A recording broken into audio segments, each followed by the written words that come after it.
നമസ്കാരം. Raf talks ഫുട്ബോളിലേക്ക് ഏവർക്കും സ്വാഗതം. കഴിഞ്ഞ 2022 വേൾഡ് കപ്പിന് ആതിഥേയത്വം വഹിച്ചത് ഖത്തറാണ്. ഇനി 2026 വേൾഡ് കപ്പ് പ്രധാനമായും അമേരിക്കയിൽ വെച്ചുകൊണ്ടാണ് നടക്കുക.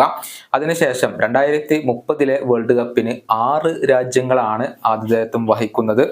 ഇതിൽ പ്രധാനമായും സ്പെയിനാണ് വരുന്നത്. 2034 വേൾഡ് കപ്പ് ഏഷ്യൻ രാജ്യമായ സൗദി അറേബ്യക്കാണ് ലഭിക്കുക. ഇക്കാര്യത്തിൽ ഒഫീഷ്യൽ സ്ഥിരീകരണങ്ങളൊന്നും വന്നിട്ടില്ല.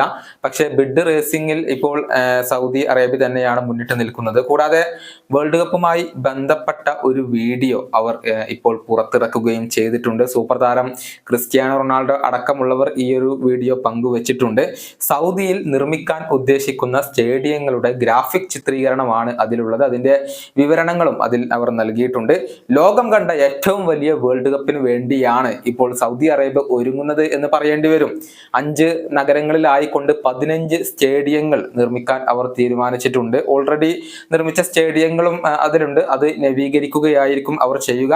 ഗംഭീരമായ ഡിസൈനുകളാണ് ഈ സ്റ്റേഡിയങ്ങളിൽ വരുന്നത്. റിയാദിലെ പ്രധാനപ്പെട്ട സ്റ്റേഡിയത്തിന്റെ കപ്പാസിറ്റി എന്നുള്ളത് 92,760 ആണ്. അതായത് ഏകദേശം 1 ലക്ഷത്തോളം ആരാധകരെ ഉൾക്കൊള്ളാൻ കഴിയുന്ന ഒരു സ്റ്റേഡിയമാണ് അവർ തയ്യാറാക്കുന്നത്.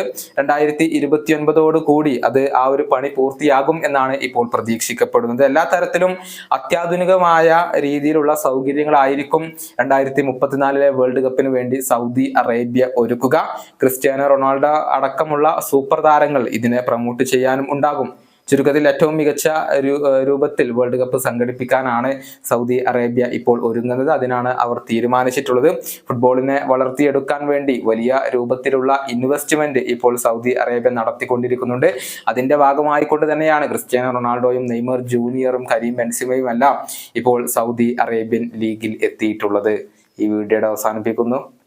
കാണാം.